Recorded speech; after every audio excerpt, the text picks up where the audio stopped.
Welcome to this episode of Open-SCAD by DIY3DTech.com.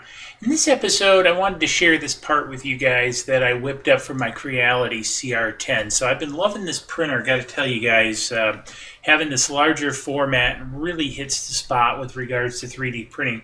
However, one of the situations I've been having with this guy is it tips over, as you can see on the screen. Sometimes if there's a little bit of a pull in the filament, what have you, it pulls over the control unit.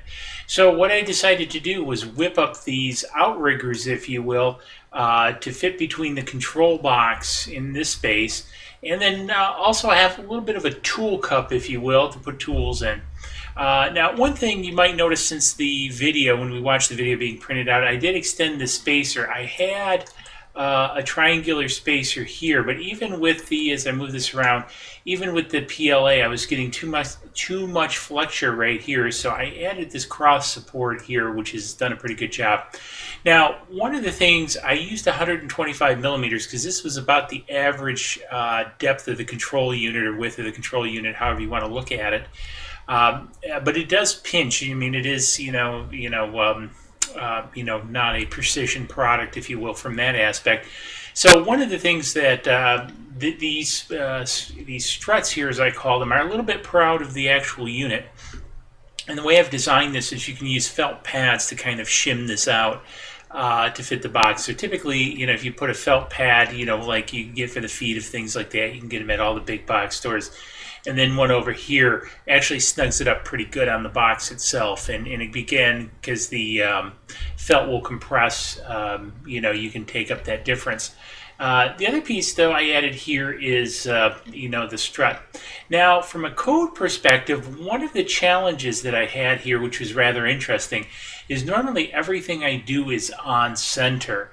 However, you notice that this is off center, and so what I did in the code is I put a support offset. So these are offset by 25 millimeters from the center to make this parametric.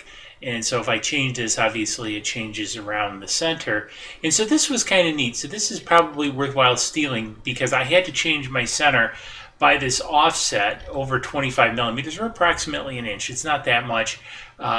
And work with it, so with an offset center. So one of the things, as you can see here, how I'm handling that in the code is with the offset, with support offset, and in the translate. So again, if you're thinking about working on something that's going to have an offset center, this is kind of a handy little piece of code to steal. The other piece that I find a little bit interesting is the strut, and I want to make sure I get the left strut here. And I'm just going to pop in a pound sign so we can kind of see it. Now, notice the strut, how I'm using a three-sided actual cylinder here that I've rotated and placed in here. And now, because down here I have, I'm creating, also let's go ahead and pop in another pound sign so you can see it. So I'm differencing out this. This is the width of my box here, the 125 millimeters, because I also wanted to save plastic and knock a hole. There's no sense of spending all the plastic to fill in this bottom part when it's just simply not required, because really the biggest thing is it's going to push against here and it's going to sort of pull against here. And so these thinner struts are perfectly fine and no need to spend the plastic. So that's probably about the biggest thing with this. Now the other piece I'm using is my typical rounded corner module down here to kind of give it a little bit of aesthetics. So nothing major about that. If you haven't seen this before, go ahead, steal this. Real handy piece of code just to quickly whip up boxes with corners on them. And you'll notice that the way it does is it puts a cylinder on the corner, then matches up the cube to it. And so pretty simple but handy.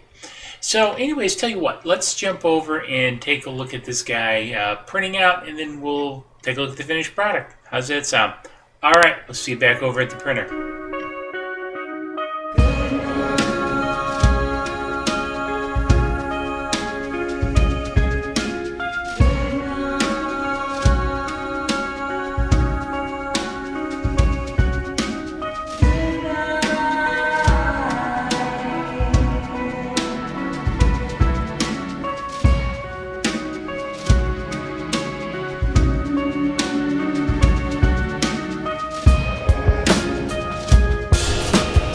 Okay, welcome back. So we saw the time lapse of these being printed, and here they are on the bed of the Creality CR10.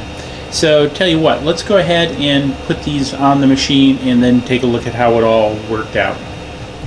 Okay, so here's the end product now on the control box. One of the things, the control box isn't a perfect 125 millimeters, so it's a little bit looser up here. So what I did is I took Velcro dots, actually both front and back. I left a little bit of room to put those on there to kind of shim them out. So depending on how your box runs, you can adjust it. I also put a dot at the bottom of each one of these.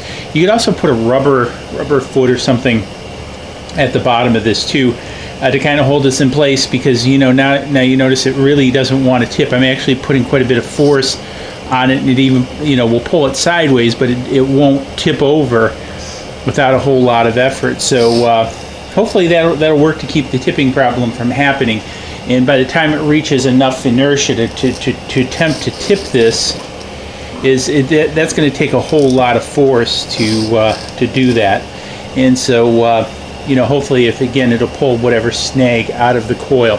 So anyways, hopefully you found this interesting. Again, I'll have the code out on the Open-SCAD site, so the link will be down below. Don't forget to subscribe, hit me up in the comments, and hey, we'll see you in the next video. Cheers.